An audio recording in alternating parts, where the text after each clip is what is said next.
And I would argue that every single decision I make is right and every single decision I make is wrong, because there is no black and white. Like, there just is the next step that I'm attempting to take, and you learn from it.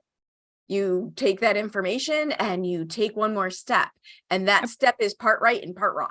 Well, because either way, if you make the right decision, you make the wrong decision, you're moving. If you make no decision, you're going to stay in the same place, and nothing will change. And so you have to be willing to take a step somewhere and be okay with, even if it's the wrong decision, because you'll learn something out of it. You'll figure out, yes, this was the wrong one and I don't need to do that again. Let's try the opposite. Like, let's do something different. Hi, I'm Erin Marcus, former corporate executive turned entrepreneur and founder and CEO of Conquer Your Business. Welcome to the Ready Yet podcast. We're excited to bring you more than 100 episodes of interviews and insights designed to help entrepreneurs get the financial and emotional freedom they need in order to build a business and a life they're proud of.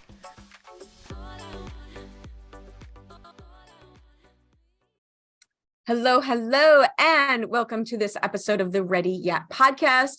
I'm excited to share a conversation with you today. My guest today is Sasha Willis of By Sasha. So how cool is that for a company name? And we had a great conversation about entrepreneur journey and kind of balancing everything at once and doing all the things. Even before we hit record, it's like, okay, dog's not barking, kid's not screaming. Yeah, good luck.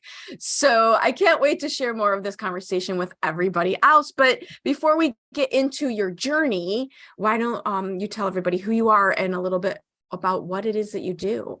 Sure. Well, thank you so much for having me. I'm really excited to be here. So my business, By Sasha, I am a business strategist, and I help creative women, entrepreneurs grow and scale their business and kind of go from struggling solopreneur to a savvy CEO, try to get them to consistent revenue every month, and really just kind of put systems and things in place in their business that I find a lot of creative entrepreneurs don't necessarily have a handle on. So I help them kind of put those things in place so that they can run their business in a way that works for their life without being stressed out about it. So that's really what I focus on. Love it. And I love how you say run their business without being stressed out about it. Because I just had this conversation with somebody. Like, there's a really big difference between doing things that are kind of scary to push yourself. That's one thing. But like, if you're miserable in your business, that's not really the point of all this. Yes, I'm glad you said that, because having a business, we start businesses because we want to like what we're doing and we want it to be enjoyable, and we don't really want to have to answer to anybody else. But when it starts becoming not fun anymore and you feel like, you're working for your business as opposed to your business working for you, then it's probably time for things to change. Yeah. And I've said this for years. I left corporate in 2012, and the business that I have now, I started in 2019. And since 2019, since starting this business, absolutely, there have been days where I've had appointments where I wish I didn't have appointments, right? Of course. That's normal. But I've never had a moment in this business where I wish I wasn't doing this business. Yeah. If you're like, I hate this job. And you gave yourself that job. Yeah. I mean, it's like anything else. Of course, not every day is going to be, sunshine and roses, but you shouldn't like dread turning on your computer and like having to answer the client emails. And, that means something has to give. Either you need to outsource something or you need a better process in place or something like that. You should love your business at its core. You should love it. Right. Because being scared and pushing yourself is a million% necessary. Yes. But that's a different feeling than I hate my life. 100% agree. So how did you tell me a little bit? I love your journey because you have that ability where you've got the process side, but you really have that creative side too. So how did you come to where you, like, what was that? Like, how did you get here? Right? Take the last 10 years of your life and narrow that down for us. Right? My business has been a journey. I started in 2010. And I have a full-time job, so it's always been on the side of my full-time job, but it started with me doing scrapbooking for people because people didn't have photo albums anymore. And that was when scrapbooking was like really big. And so I Totally started doing that for other people because other people weren't creative and they were like, I want my pictures to look pretty. So Mine I would just be rows of pictures. yeah, so I started like doing that for people, which turned into me focusing more on stationery and design type stuff. So I love a theme party. Like I live for a theme party. So I would do like the big elaborate dessert tables and stuff like that. And primarily wedding stationery. And I did that all the way up until 2017 when I got pregnant with my son. I stopped doing the event styling when I was pregnant. I just physically couldn't do it anymore. And then I took a break from wedding stationery and I picked it back up after my son was born. And I just realized I did not have the time or patience to deal with couples anymore. And it wasn't fun for me anymore. So I transitioned into more of selling product based stuff and kind of women empowerment type things. And when I was doing that, that led into a lot of my business friends saying, how have you done all this? Like, can you help me with my business? Like, I really just want to like design, or I want to do X, Y, and Z in my business, but I'm burnt out, or I feel stressed all the time. Like, can you help me? Because you do all the things and you don't seem stressed out about any of it. And so that's when I made the pivot into just focusing on business strategy, because I am that rare creative. I went to business school. I have my background in HR. My day job is in HR. So I'm very much in the business world, but I understand how creative people think and how we have all of the ideas and we just throw things out there without any real like back end of planning or anything like that. So one of the things I'd love for you to dive into, because I think this is very interesting, kind of like our earlier discussion about the difference between dreading what you're doing for a living and fear. Like fear is okay, but dread is not. One of the things you just like, as you talk about your journey, you've iterated what you've done, but there's a calmness around it. Maybe it's your general demeanor, but there's a difference to me in what you're talking about, where I was done with this, so I did that. And then I was done with that, so I did the next thing. That's very different than when you hear people hop from idea to idea to idea to idea for not a great reason.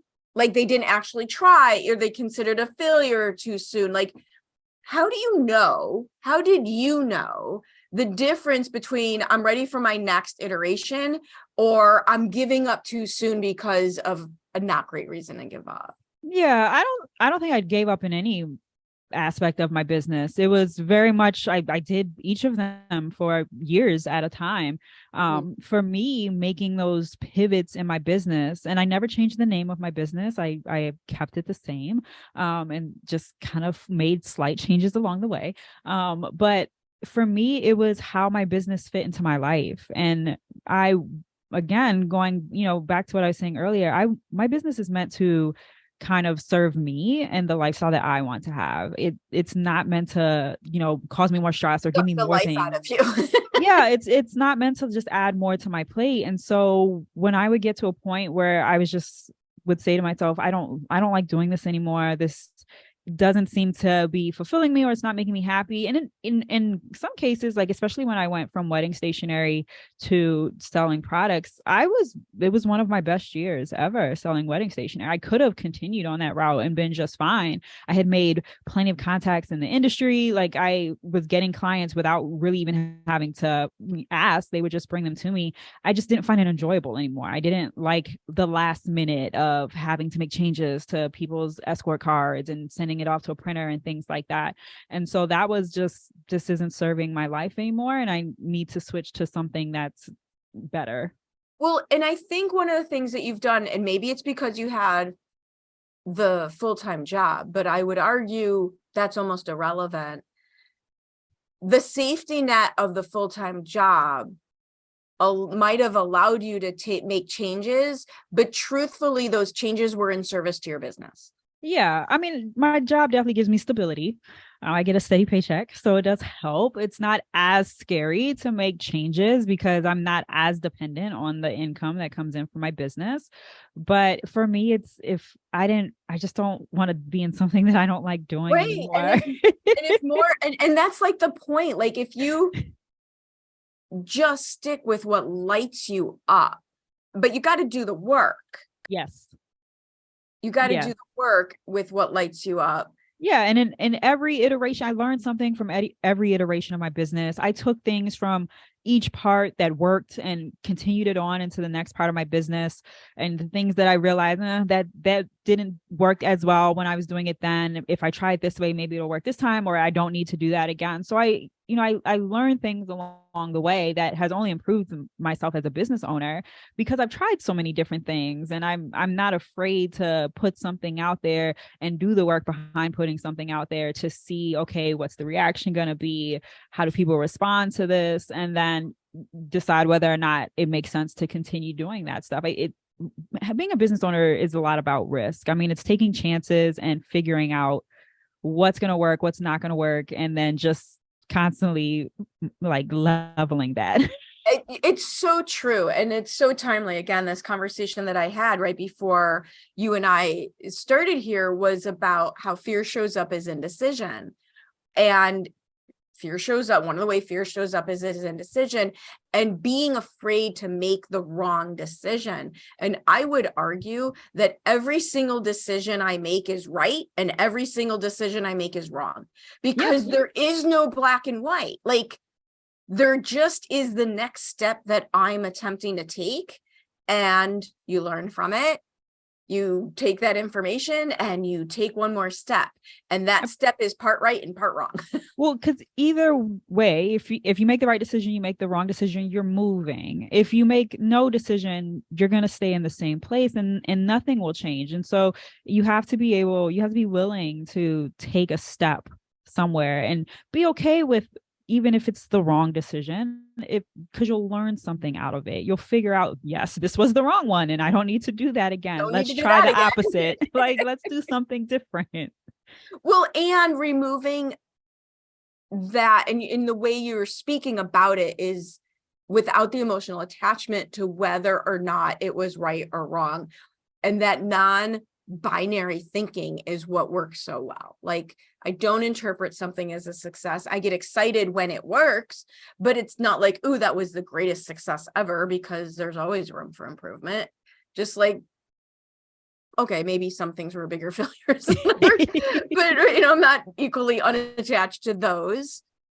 Yeah, I mean, I think you have to, and I'm a very, I guess, rational person.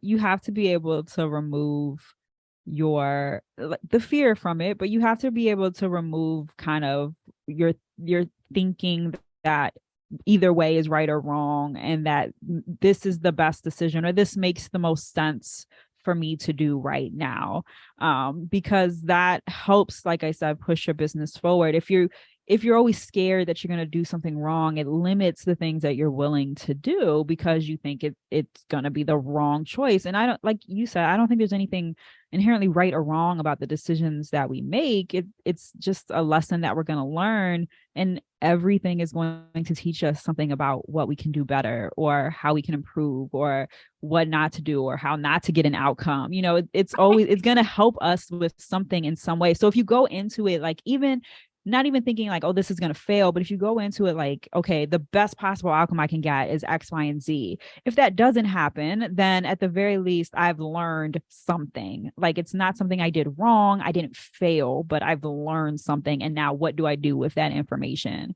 And the faster, what I have found as my business has grown and grown faster, the faster I can get through that entire process is the number one thing that determines my success. Yes. Right. So the things that didn't work, that previously would have thrown me for several months, then weeks, right? The quote unquote failures or bad decisions, the faster you can let them go. Yep. Glean your nugget. Yep. Take the next step. That's the direct level of the speed of your success. Yeah, it's only just going to help you keep leveling up and keep growing and pushing forward.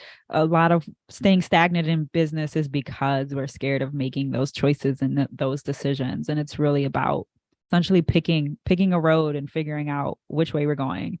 And then if that road is a dead end, we go to a different one. Like that's really what it is. And, as I'm listening to, as I'm thinking about what we're both saying here, I guess, and I just haven't seemed to come across it, a situation where bad decision after bad decision, like the pattern doesn't seem to go that way. Have you noticed that? Like my decisions do get step by step better. Yeah. I haven't really caught myself in a pattern of from bad to worse to worse. I think where a lot of people think they make bad decisions is because you don't know what you don't know. And so and I think if you find yourself making bad decision after bad decision, that's when it might be time to ask for help. Yeah, like there is someone who is a step ahead of you or has been where you've been before who can help you through that, and that will get you to that next better decision. Yeah. And so that way, at the very least, you'll be able to see the road. The forest isn't in the way. You'll be able to get there, and not just keep making these decisions that don't make sense. So that comes from a place of just essentially ignorance a lot of times in what we're doing in business. And I think that's a really good point. So it's, get rid of the binary thinking of success or failure, make faster decisions, take faster action, learn from them faster.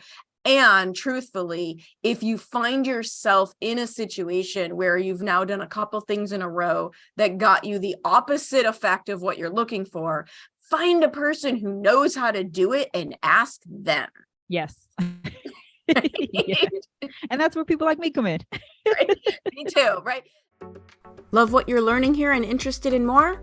Check out conqueryourbusiness.com to get immediate access to all sorts of additional resources and stay updated on our upcoming training events.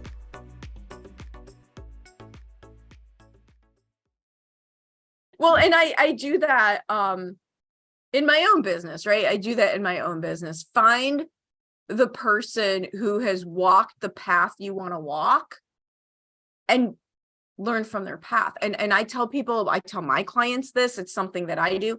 Don't just listen to what I'm telling you, watch what I'm doing. Mm-hmm. I probably learn more watching my mentors run their business than what I formally attend their training calls. I had a business friend of mine who had heard from her mentor, when you're whatever stage you are in your business, you want to be essentially the dumbest person in the room, because that's how you learn. You want to be in the room where people are ahead of you and above you in business, because they're going to show you and teach you how to get to their level.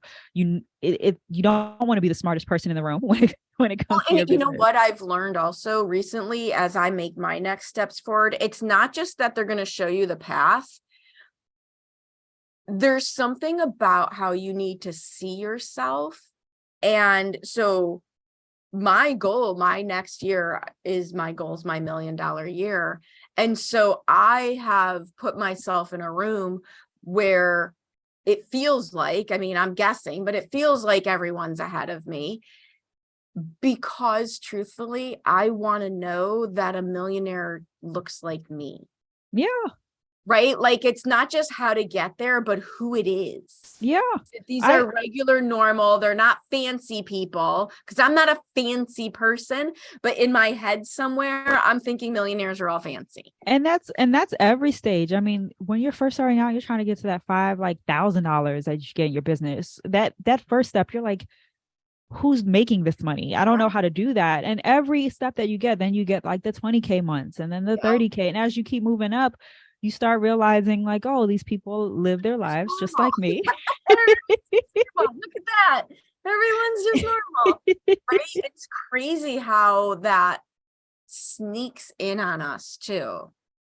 Yeah. I wasn't expecting that to be the problem. It can, because some things just seem so unattainable at some point for us. And that when we get to places, I think it's important to see people that look like you, who can achieve what you want to achieve. And myself, I'm a Puerto Rican woman, so it's important for me to see people who look like me, Black and brown women who look the way I do, who are achieving those things, because we don't see it that often. So it's hard to picture yourself in those spaces when you don't see people that look like you. So normalizing and helping women along that journey and saying, yeah, there's people that look just like us, like we can do it too.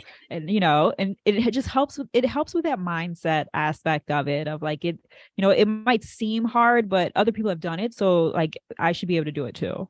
Yeah. And it's that balance between, as a business owner, everything we're doing hasn't been created before because you're making it up, right? Like, so to some extent, there's that visionary piece. Yes. You can't, in other businesses, in corporate, they look at what happened before to predict what's going to happen in the future. And everything I've accomplished never happened before. So it makes it a little hard. Like, you don't want to be looking in the rearview mirror as an entrepreneur. Yeah. So it's this mixture of finding people who can pull you forward because they've walked the path, and then realizing that, yes, you are creating this. Yeah. And it's more about looking at the journey that people are taking versus not the following their exact like ABC steps, but like, okay, how did they get here? What decisions did they have to make? And what were they thinking about when they made those decisions, and looking at it that way, as like, okay, first I'm going to do this and then I need to do that. And like, it's so not much as linear. Yeah. So with all your iterations and balancing children, family, full-time job, entrepreneur, creative entrepreneur, what if we were going to shortcut someone's learning curve? That's my favorite thing to do. If you just don't do what I did, you'll be better off, right? Don't do it this way, you'll be fine. What were some of the things that you've tried that we could warn people off? Don't do that. Like, I love sharing the failures, and it's so funny because every successful person that I ask this question, they're like, how many do we have time for? Right?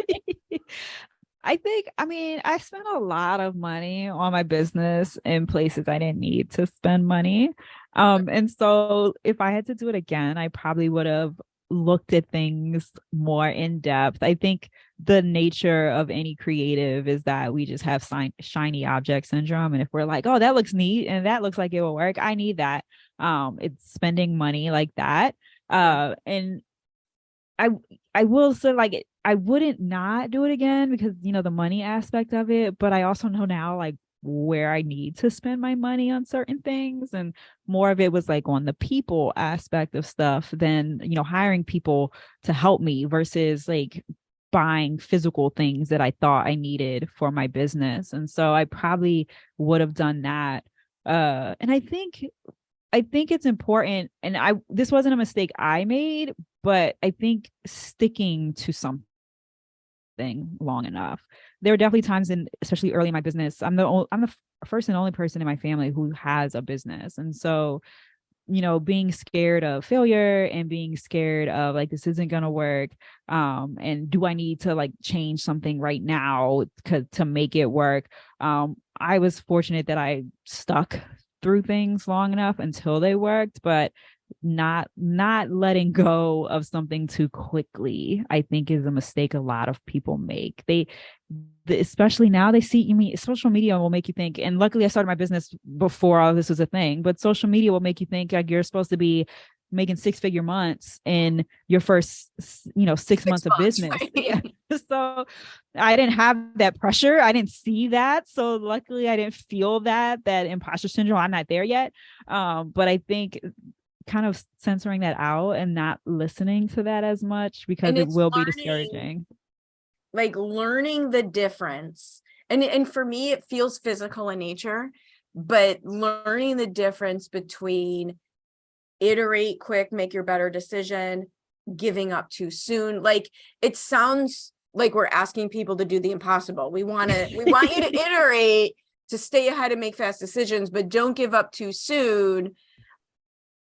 And you have to start to learn how to interpret the data you get in, right? You start to interpret what you're learning to see where, am I giving up too soon, or is it time to make a different decision?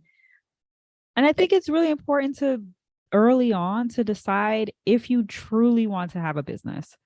Because a lot of people get pushed into having a business because someone told them the hobby that they have, they're good at, and they can make money at it without really realizing all of the work that goes into You a want to business. ruin how you feel about your hobby, turn it Yes. into a business.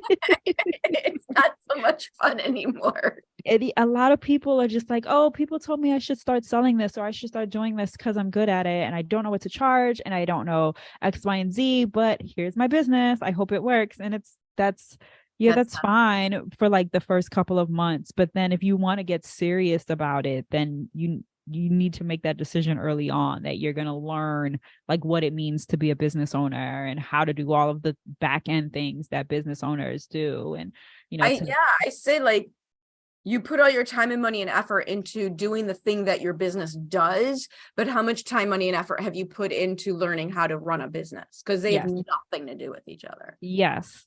And people fail to, I guess, realize is that as your business grows, you're going to get further and further away from doing what the business actually does, because at some point you turn into someone who's just managing your business.